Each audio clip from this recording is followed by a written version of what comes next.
Las Vegas is hosting one of the biggest events in sports entertainment, WrestleMania, kicking off tonight. Night one features Cody Rhodes putting his undisputed title on the line against Randy Orton with a high-stakes twist involving Pat McAfee. Now, all of this just as the start of a two-night spectacle packed with star power, celebrity appearance, and championship matchups. It's all going down. Joining us now, publisher of the Watchdog Report on Substack, co-host of the Party Lines podcast, and WWE fan Kurt Bardala, and Knox County Mayor Glenn Jacobs, also a WWE superstar. So let's get into this. What a fun thing for us to talk about tonight, Kurt.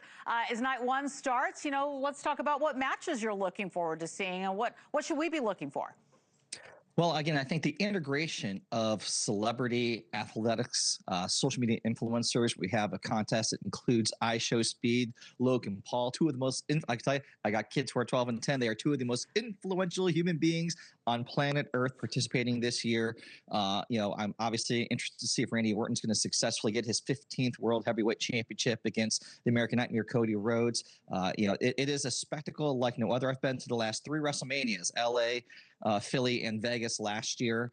And I could tell you every year it just gets bigger and bigger. And the fact that it's on ESPN, the flagship of sports, it is the perfect melding of sports and entertainment. And it really bolsters the legitimacy of WWE. Yeah, so many people, unless you've been to a ring. There was one time when I was a radio reporter, I interviewed Macho Man, and it was a lot of fun. And when we did the report, I remember being at a store, and we had a line. I mean, you just can't even believe how many people are into this, how many people will show up for this. And Glenn, you've been in that ring. So let's talk about what makes WrestleMania different from any other event for the talent. Well, it is a huge spectacle. It's the Super Bowl of professional wrestling. Mm-hmm. It's grown year after year, as we just said, and has now become one of the premier events really in sports or entertainment. It's up there with the Final Four, with the NFL draft.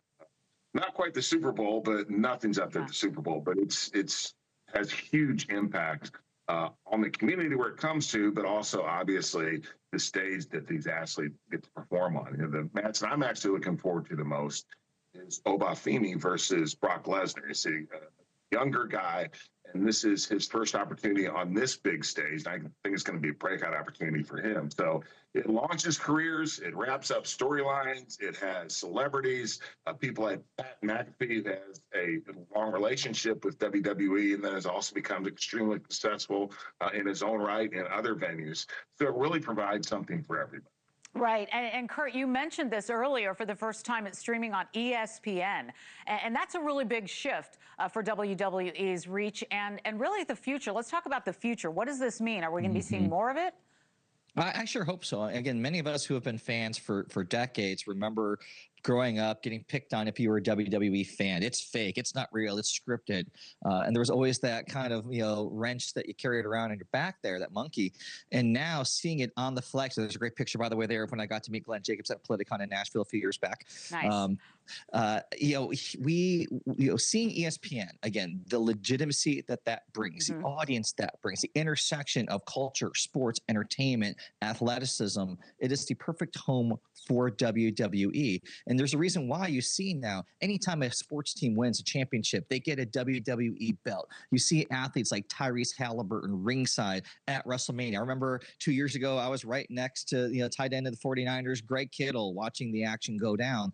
ESPN makes a lot of sense, and I think it's a harbinger of things to come.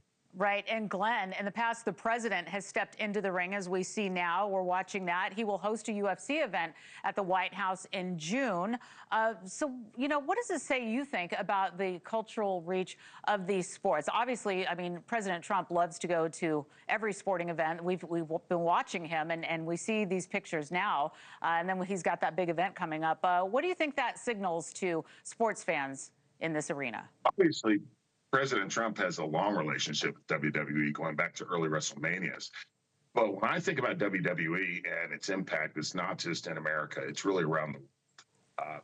It is one of the biggest products as far as sports or entertainment in the entire world. When I was active in WWE, we could go to places like India, I'd be recognized. We could go to South America, I'd be recognized. We could go to Australia, I'd be recognized. We could go to Asia, and I'd be recognized. And that's the kind of reach that it has. It really is global. I'm out here in Vegas right now, and I've talked to fans who are from all over the world. And I think that this is one of the few forms of entertainment that has that kind of global reach. It just really, just around the world, everyone is into WWE to some extent. Yeah, there's a lot of people. And there's some people that don't talk about it so much too, right? And then you see them watching and talking about it. So we'll see how it all shakes out. Thank you so much to Curt Bardella. I got to say real quick, ahead. I got to say a quick thank you to Glenn. You know, my kids literally a week ago were playing the Inferno match on WWE 2K26, which you made famous with your on-screen brother, The Undertaker, way back when. So I always appreciate the entertainment value you've brought, and it continues on generations later. All right, there you go. Curt and Glenn, thank you Curt. so much. Appreciate it. Fun segment. Appreciate it. And we'll be watching this fight in Vegas, too. We'll be right back.